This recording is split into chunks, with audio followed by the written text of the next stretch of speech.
जय हिंद दोस्तों। कुछ दिन पहले यूक्रेन प्रेसिडेंट जेलेंस्की कनाडा के G7 समिट पहुंचे हुए थे, लेकिन आनन फानन में यूएस प्रेसिडेंट डोनाल्ड ट्रंप को वहां से भागना पड़ा।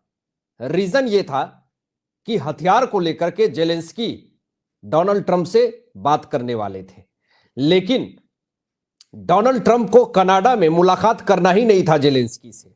इनको मुलाकात करना था नाटो शिखर सम्मेलन में। 24 जून को दोस्तों शिखर सम्मेलन नीदरलैंड के हेग में होता है और वहां पर ही मुलाकात हुई जेलेंस्की और डोनाल्ड ट्रंप की।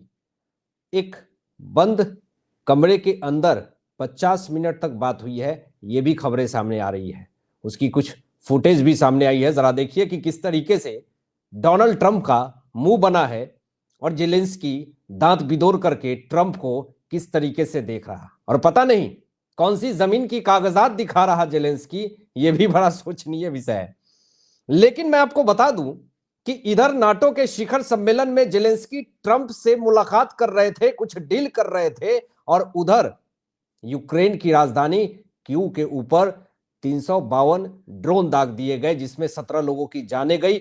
और आज जेलेंस्की की गलती की वजह से 1300 यूक्रेनिक सैनिक पूरी तरीके से साफ हो गए।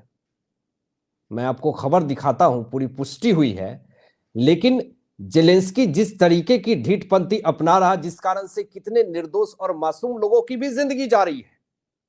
एक तरफ ट्रंप शांति वार्ता की बात करता है, बोलता है कि रसिया यूक्रेन में शांति वार्ता होनी चाहिए, पुतिन पहले तुम अपना देखो। और दूसरी तरफ पुतिन को जिस चीज से दिक्कत है कि यूक्रेन को नाटो का मेंबर नहीं बनने देना है, तुम बार बार क्यों नीदरलैंड में कभी हथियार देने को लेकर के क्यों आप बुला रहे हैं जेलेंस्की को, क्यों हथियार मुहैया करवाने की आप बात कर रहे हैं, और क्यों बार बार यूक्रेन को थोप रहे हैं कि तुम नाटो का सदस्य बन जाओ। अब जरा देखिए, ये जो नाटो शिखर सम्मेलन हुआ दोस्तों, ये चौंका देने वाली खबर है दोस्तों। रूसियों ने कुपियांस्क पर कब्जा कर लिया। 1300 से ज्यादा यूक्रेनिक सैनिकों का पूरी तरीके से सफाया कर दिया गया। कहानी खत्म हो गई। अब इसमें किसकी गलती आप कहेंगे? जब पुतिन ने कह दिया कि यूक्रेन को बात मानना पड़ेगा, और कह दिया साफ तौर पे पुतिन ने कि मैंने कभी भी रूस और यूक्रेन के लोगों को अलग समझा ही नहीं है। परमाणु को लेकर के पहली बार दोस्तों एक बहुत बड़ा बयान दिया है पुतिन ने, जो मैं आपको आगे बताऊंगा। इस बार परमाणु की बारी है। जेलेंस्की सुधर जाए, नहीं तो ना जाने कितने जिंदगी तबाह होंगी, ये गिन भी नहीं पाएगा। देखिए ट्रंप की दोहरा नीति दोहरा चरित्र। ये स्टेटमेंट क्या दे रहे हैं कि ट्रंप जो है वो जेलेंस्की से मुलाकात करते हैं और कहते हैं कि नाटो पर अधिक खर्च से भविष्य में रूसी आक्रमण को रोका जा सकता है। मुझे समझ में नहीं आता कि आखिर ये ट्रंप चाहते क्या है। मतलब आप रूसी के आक्रमण से बचाने के लिए नाटो का सदस्य बनाना चाहते हैं यूक्रेन को, और झगड़े इसीलिए हो रहे हैं। क्रीमिया का भी मुद्दा है, लेकिन पुतिन ने हमेशा मना किया है कि आपको नाटो का सदस्य नहीं बनना है। लेकिन मनाही करने के बाद भी जेलेंस्की वही काम कर रहा। आप देखें जो स्टेटमेंट आया है पुतिन की तरफ से कि कई महीनों में पहली बार यूक्रेन पर परमाणु हमला करने की धमकी दी, और कहा कि यदि कीव ने रूसी सेना के खिलाफ गंदे बम का इस्तेमाल किया तो इसके विनाशकारी परिणाम होंगे। ये चेतावनी दे दी पुतिन ने कि तुम जो नाटो मेंबर, नाटो सदस्य से जाकर के मिल रहे और अमेरिका के दम पे फुदक रहे, जब मुसीबत आएगी तो ये अमेरिका भी काम नहीं आएगा। औकात बता दी है। और जरूरत पड़ा तो कीव के अंदर जो रूसी सैनिक हैं, अगर उसके ऊपर तनिक भी तुमने हमला करी तो विनाशकारी परिणाम भुगतने के लिए तैयार हो जाओ। जेलेंस्की, तुम्हें फिर कोई नहीं बचा सकता है। अभी नीदरलैंड में ही मांग कर दी जेलेंस्की ने पुतिन के गिरफ्तारी को लेकर के। अब मैं आपको बता दूं कि अब एक ही इलाज है, जब तक जेलेंस्की की गिरफ्तारी नहीं होगी, हर हाल में गिरफ्तारी ही होगी इसकी, तभी जाकर के ये युद्ध जो है वो समाप्त होगा। क्योंकि जब भी ये बाहर रहेगा तो दूसरे देश को अपने फेवर में करेगा और रसिया के खिलाफ करेगा, दूसरे देशों को कहेगा कि पुतिन के ऊपर दबाव बनाओ। तो ये सब करने के बाद भी कुछ भी फायदा होने वाला नहीं है यूक्रेन को। अब जरा देखें कि एक बड़ी खबर आ रही है कि रूस ने यूक्रेन के डोनेट्स्क क्षेत्र में जापोरिजिया नामक एक छोटे से गांव पर कब्जा करने का दावा किया है दोस्तों। और ये जो जापोरिजिया गांव है, यहां पर 200 से ज्यादा रूसी सैनिक पहुंचे और पूरी तरीके से कब्जा कर लिया। और धीरे धीरे कब्जा रूस यूक्रेन के अंदर कर रही है।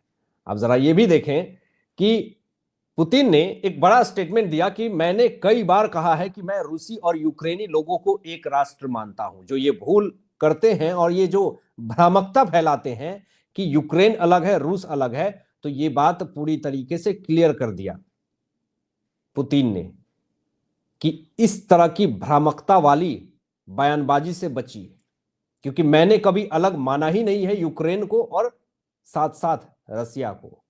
आगे देखें दोस्तों, जो बड़ी खबर आ रही है, पुतिन ने बड़ा स्टेटमेंट दिया और कहा कि रूस यूक्रेन के साथ शांति वार्ता के तहत किसी भी कब्जे वाले क्षेत्र को नहीं छोड़ेगा। यह क्लियर कर दिया कि तुम एक तरफ शांति वार्ता की बात कर रहे हो और शांति वार्ता करने के बाद अगर तुमने ये कोशिश भी करी कि शांति वार्ता करते करते जो हमने जिस यूक्रेन के किसी भी क्षेत्र पे कब्जा किया है उसको छोड़ दे, तो ये असंभव है, ये होने वाला नहीं है। जहां भी हमने कब्जा किया है वो तो हमारा है और हमने कभी भी रूस और यूक्रेन को अलग माना ही नहीं है। आगे जो बड़ी खबर आ रही है दोस्तों, जेलेंस्की ने एक बड़ा स्टेटमेंट दिया है और वो स्टेटमेंट है कि क्यों अब संयुक्त हथियार उत्पादन शुरू करने के लिए Denmark, Norway, Germany, Canada, Britain, Lithuania ये सब के साथ बातचीत कर रहा है। यानी जेलेंस्की खुद तो जाएगा ही, साथ साथ इन तमाम देशों को भी ले जाएगा। इसने साबित कर दिया है कि मैं सबसे बड़ा मूर्ख महामूर्ख हूं। और जेलेंस्की की वजह से पता है आपको कि यूक्रेन के अंदर कितने मासूम लोगों की जिंदगी गई है, कितने लोग खत्म हो गए हैं। और जेलेंस्की की इस बेवकूफी हरकत की वजह से रसिया के अंदर कितने निर्दोष लोगों की जानें चली गई हैं। जेलेंस्की ने अपना नहीं खोया है, इसलिए इसको कोई दुख नहीं है। जिसके अपने गए होंगे, जिनको पूरी जिंदगी खत्म हो गई होगी, जिनके परिवार उजड़ गए होंगे, जिनके घर में सिर्फ एक ही कमाने वाला होगा, वो खत्म हो गया होगा। जेलेंस्की का तो कुछ नहीं गया, जिसके गए गए। लेकिन इसके ईगो के कीड़ा की वजह से आज यूक्रेन में जो तबाही है ये इसको नहीं दिख रहा है। और पुतिन ने चेतावनी दे दी है कि तुम अपनी औकात में रहो, औकात से अगर बाहर निकले तो फिर तुम्हारी औकात हमें अच्छे से दिखाने आती है। आपकी क्या राय इन तमाम विषयों पे अपनी विचार व्यक्त कीजिएगा और मिलते हैं एक लेटेस्ट ब्रेकिंग एनालिसिस के साथ। तब तक अपना ध्यान रखें, ख्याल रखें। सत्यमेव जयते। जय हिंद।